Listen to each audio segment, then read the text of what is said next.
du CAC 40 sont performantes. L'argent public, parce que quand on dit que l'État va payer 8 milliards 34, c'est nous, Ouais, hein, c'est dans l'État. ce sont nos Il impôts. faut quand même considérer que c'est nous. Donc, si tu veux, tu as cette espèce de paradoxe français qui consiste à taper sur celui qui a et à se dire, tiens, bah là, EDF devrait nous ouvrir les yeux sur le fait qu'on, quand on a des super champions, faut les préserver, faut les accompagner et faut pas les étrangler. Et EDF, avec 8 milliards 34 de dettes, bah c'est nous qui allons payer. Et ben moi, je préfère une société comme Total aujourd'hui qui gagne du pognon. Ils sont indépendants, ils coûtent rien à la collectivité et ils reversent en plus 30 centimes sur le carburant. Merci.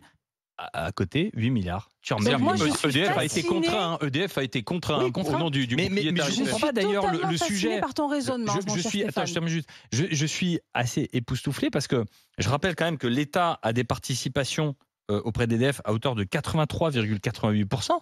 Donc de toute façon, quand tu es actionnaire d'une société, tu es responsable des dettes à hauteur de ton actionnariat. Donc de toute façon, l'État, donc nous sommes responsables des dettes à hauteur de 83. Mais pourquoi c'est pas une dette? C'est une dette qui est créée, c'est pas une dette. D'abord, je suis fascinée. Comment elle est créée, la dette? Je tiens à dire ici devant toute la France que je suis fascinée par ton raisonnement qui dit que le patron d'EDF, une entreprise quasiment publique qui gagne 450 000 €, c'est pas assez pour la performance, mais qu'un pompier volontaire qui va se jeter dans le feu pour nous soigner, pour nous sauver, 8 €, c'est déjà pas mal parce que c'est une vocation. C'est pas ce que j'ai dit. Ce deux poids, deux mesures m'horrifie en fait. C'est pas ce que j'ai dit. Il a pas dit ça, Stéphane. Non, je peux pas te permettre. Non, Kauter, tu as des parallèles. Je les accepte, celui-ci, je l'accepte pas. Tu as dit que les pompiers. Parce que moi, j'ai été réserviste et je gagnais 0. Oui. Et j'étais réserviste civil à la nationalité. Donc j'ai pas de soir sur ce sujet.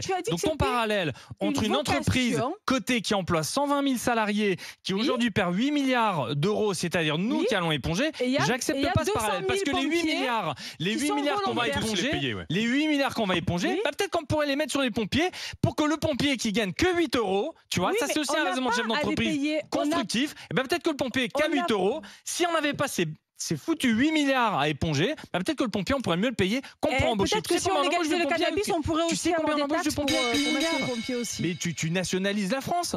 Quoi? Mais tu imagines ce que c'est 8 milliards? Oui, je sais ce que c'est 8 C'est milliards. énorme. Oui. Mais c'est astronomique 8 milliards. Oui. Donc tu peux en payer des pompiers et tu peux augmenter, tu peux les loger, tu peux les nourrir, tu peux tout faire. Et la France va investir 9 milliards aussi chez EDF. Donc à un moment donné, c'est du gagnant-gagnant, c'est du donnant-donnant. C'est pas toujours le privé qui va tout remporter. Mais attends, Kauter, si les 450 000 € plafonnés aujourd'hui, ça attirait du monde, ça se serait. Aujourd'hui, les cabinets de chasseurs de recrutement, ils ont contacté, on n'a pas les noms, un certain nombre de grands dirigeants. Ils ont tous dit non merci, ça ne nous intéresse pas. C'est pareil pour les pompiers. Il y a un marché qui est mondial.